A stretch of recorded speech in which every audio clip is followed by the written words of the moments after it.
शिंगोळ्याची आमटी बनवण्यासाठी जेव्हा काही आपल्याला ग्रेव्ही करण्यासाठी कुठली भाजी करावं समजत नाही तेव्हा ही करायची शिंगोळ्याची.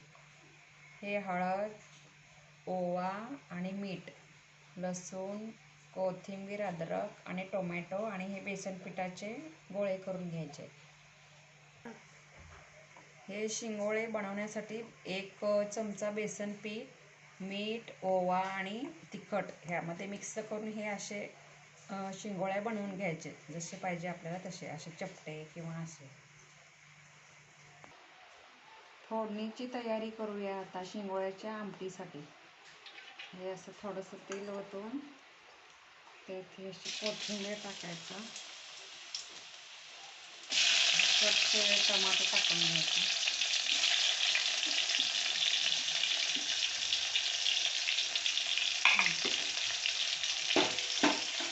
सगळं मिक्स करून घ्यायचं दोन्ही.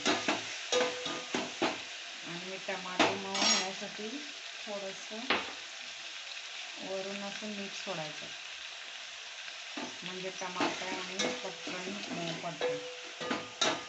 कोथिंबीर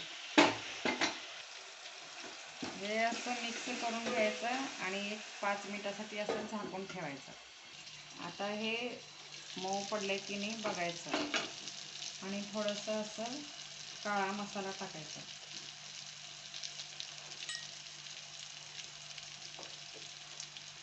आणि थोडंसं मीठ. हे असं मिक्स करून घ्यायचं. तिखट, मीठ, काळा मसाला घालून त्यात थोडंसं असं पाणी ओतायचं.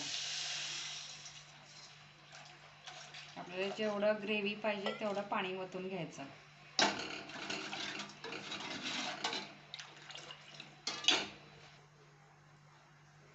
आता हे शेंगदाण्याचं कूट आपण बारीक करून घ्यायचं आणि त्यात थोडंसं पाणी मिक्स करून असं पेस्ट बनवायचं.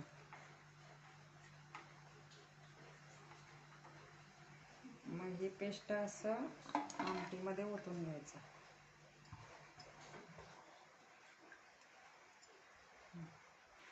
अशी ही आमटी उकळी आली की त्यात हे असे शिंगोळे सोडायचे आपण हाताने बनवलेले.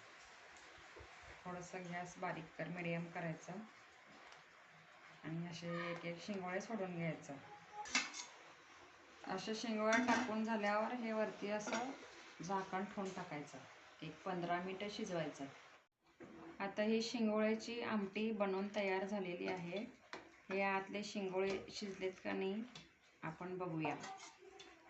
हे थोडंसं असं कट करून बघायचं. हे कट झालं की हे बघा असं हे शिजलंय म्हणायचं.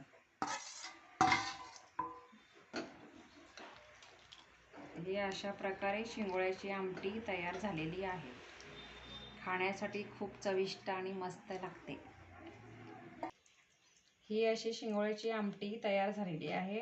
ती चपातीसोबत किंवा भाकरीसोबत आपण मस्त खाऊ शकतो आणि छान लागते. जेव्हा काही आपल्याला भाजी करायचं असतं तेव्हा ही अशी शिंगोळ्याची करून खाऊ शकता. तुम्हाला हे व्हिडिओ आवडल्यास लाईक करा, शेअर करा, सबस्क्राईब करा. धन्यवाद.